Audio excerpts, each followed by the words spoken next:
Remain Humble News Report, RHNR, is urging Black Americans and allies to not only share this post, but repost it also, along with staying vigilant.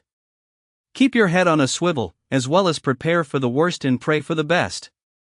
Now allow me to let Rachel Maddow take over. Rachel. But on the issue of race, on the treatment of African Americans, specifically, even being terrible at what they're doing has still proven to be disastrous for our country. And it is, in part, the posturing from the White House and the president. That is stuff that validates and excites the worst bigots in the country, and that is consequential. But it's more than that, too. We are now about 16 months into what has been from day one a concerted and intense targeting of Black Americans, specifically by this president and by this administration. On his first full day in office, he proclaims war on diversity efforts, not only in government, but in any institution in the country over which he can exert leverage, everything from schools and universities to law firms to private businesses of every stripe. He then immediately started firing some of the highest profile Black public officials in the whole U.S. government, seemingly regardless of any other thing about them. I mean, right away, we get the firing of the chairman of the Joint Chiefs of Staff, Charles C.Q. Brown. We get the firing of the Librarian of Congress, Carla Hayden. And then it's Gwynne Wilcox from the National Labor Relations Board. And then it's Robert Primus, the chair of the Surface Transportation Board. And then it's Alvin Brown from the NTSB. And then it's Peggy Carr, the head of the National Center for Education Statistics. And then it's Willie Phillips from FERC, from the Federal Energy Regulatory Commission. And then it's Lisa Cook from the Federal Reserve Board of Governors. And on and on and on.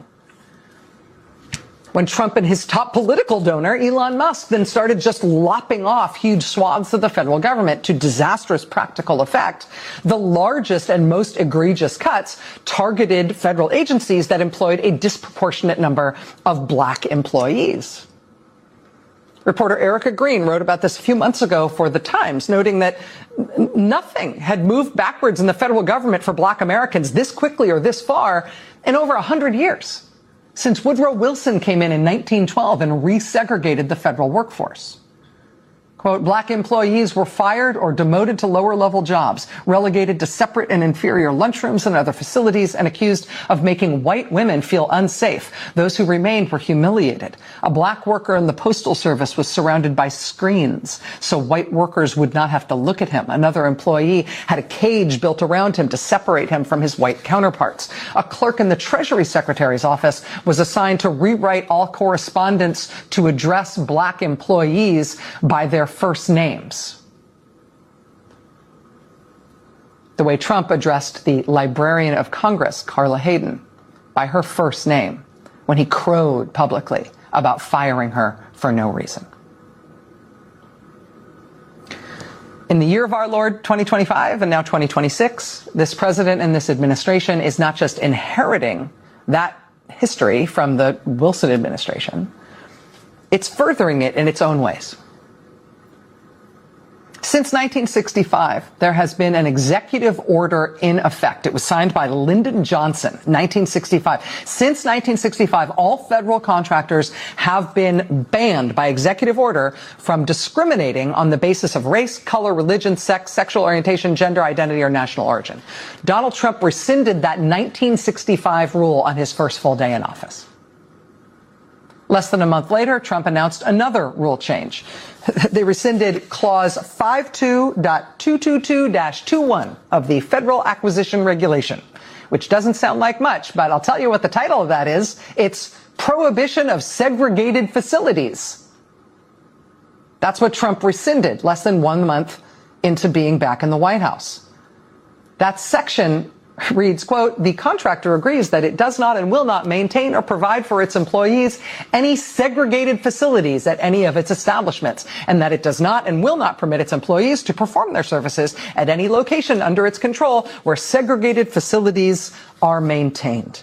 That anti-segregation clause has been in government contracts for decades. Donald Trump overtly reached out to rescind it, which means, bluntly, that the federal government no longer explicitly prohibits contractors from having segregated restaurants, waiting rooms, and drinking fountains.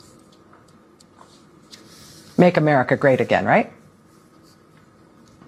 Recently fired and sidelined employees in the Department of Housing and Urban Development have started sounding the alarm that the Trump administration is no longer, just bluntly no longer enforcing a federal law known as the Fair Housing Act. Fair Housing Act, another pillar of the civil rights movements and its achievements. The Fair Housing Act dates to 1968.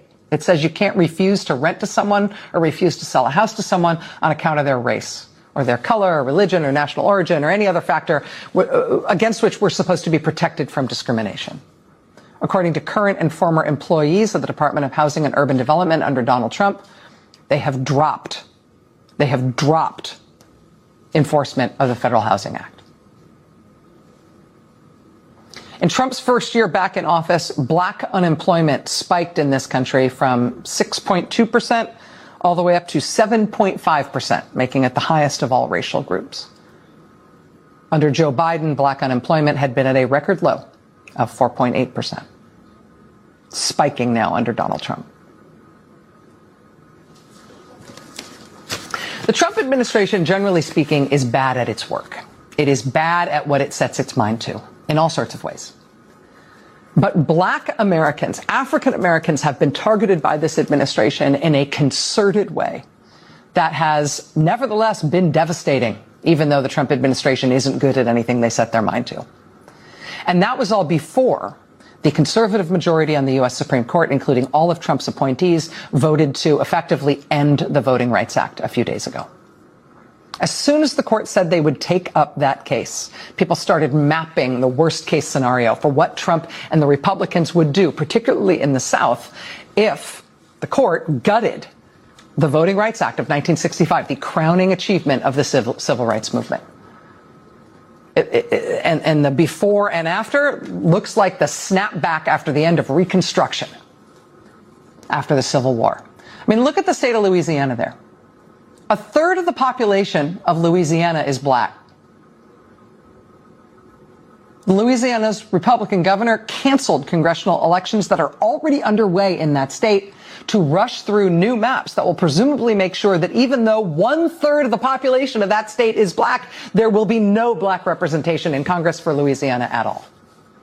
South Carolina, 1/4 of the population is black. They have one majority-minority district represented by an African-American Democrat, Jim Clyburn. They are going to try to get rid of that one black district so that South Carolina is all white, all Republican in representation, while 1/4 of the people who live in that state are black. In Tennessee, 1 in 6 residents is black. Republicans now want to make sure all 9 congressional seats in Tennessee are white.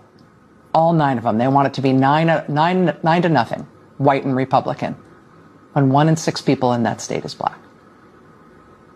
In her dissent from the majority ruling, Justice Elena Kagan said it will likely cause the largest reduction to minority representation since the end of Reconstruction.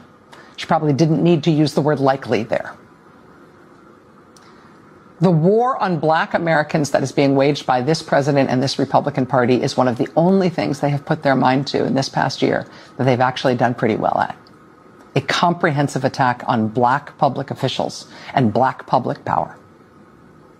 A comprehensive attack on black public officials in the federal government, black employees in the federal government, black representatives in Congress, and now all around the country, where everywhere Republicans are in charge, they are scrambling to make sure that black public officials can no longer hold office. We're going to talk